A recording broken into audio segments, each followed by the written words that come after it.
Hi, என்ன பண்ணுறேன்? Note taking. நீங்கள் ஸ்டூடெண்ட்டா? இல்லை வாழ்க்கையில் வளரணும்னு நினைக்கிறீங்களா? புது புது அனுபவங்களை ஜேர்னலிங் அப்படின்னுவாங்க இங்கிலீஷில்.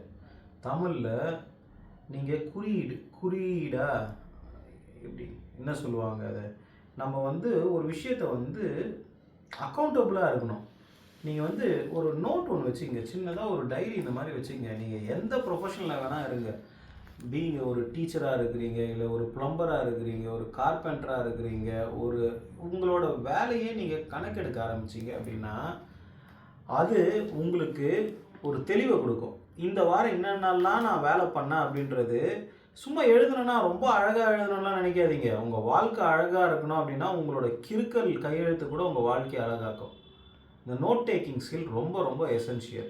ஸோ உங்களால் முடிஞ்ச அளவுக்கு டெய்லியுமே ஒரு நோட்டை வச்சுக்கோங்க. ஏதாவது ஒன்று எழுதிக்கிட்டே இருங்க. உங்களை தேடி வாய்ப்புகள் வந்துகிட்டே இருக்கும்.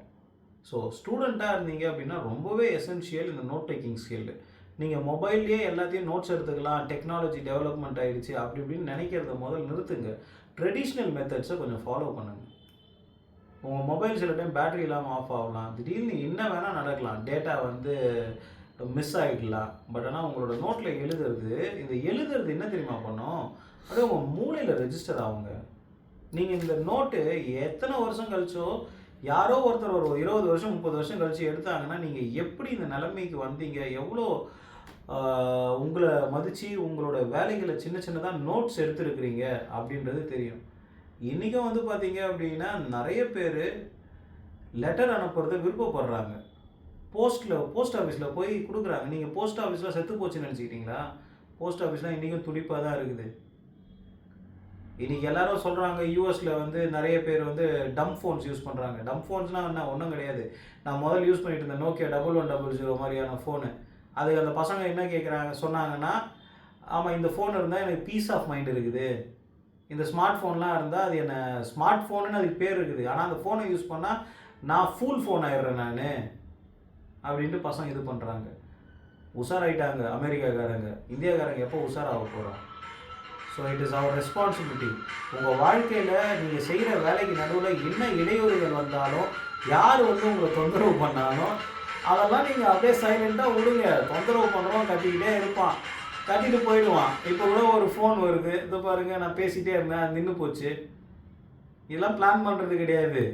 வாழ்க்கையில் நடக்கிறத நீங்கள் அப்படியே ஏற்றுக்கிட்டு அந்த சுச்சுவேஷனில் எப்படி உங்களை மோல்ட் பண்ணி எப்படி அந்த ஆப்பர்ச்சுனிட்டியை நம்மளுக்கான ஆப்பர்ச்சுனிட்டியாக மாற்றுறது. இங்கே நமக்கான ஆப்பர்ச்சுனிட்டின்றது நீங்கள் ஜெயிச்சா மட்டும்தானே இன்னொருத்தருக்கு ஜெயிக்க முடியுன்ற நம்பிக்கை வரும். அப்போ யாராவது ஒருத்தன் ஜெயிச்சிக்கிட்டே இருந்து தானே ஆகணும். யாராவது ஒருத்தன் வாய்ப்பை பயன்படுத்திகிட்டே இருந்து தானே ஆகணும். வாய்ப்பை பயன்படுத்துங்க. வாழ்க்கையில் நீங்கள் யோசிக்கவே வேணாம். எல்லா வகையான வெற்றியும் உங்களை கிஸ் பண்ணுறதுக்கு ஆசைப்படுங்க. வெற்றிக்கு உழைக்கிறவன் பிடிக்கும், வெற்றிக்கு ஒழுங்காக இருக்கிறவனுக்கு பிடிக்கும். வெற்றியோடு நீங்கள் இருக்கணும் அப்படின்னா உங்களை நீங்கள் ஒழுக்கமாக பார்த்துக்குங்க, உங்களை நீங்கள் அழகாக பார்த்துக்குங்க, உங்களை நீங்கள் திறன்பட இந்த மாதிரி நோட் டேக்கிங் ஸ்கில்லாம் வச்சு உங்களை அப்ஸ்கில் பண்ணிகிட்டே போயிட்டே இருங்க. Stay blessed. Love you.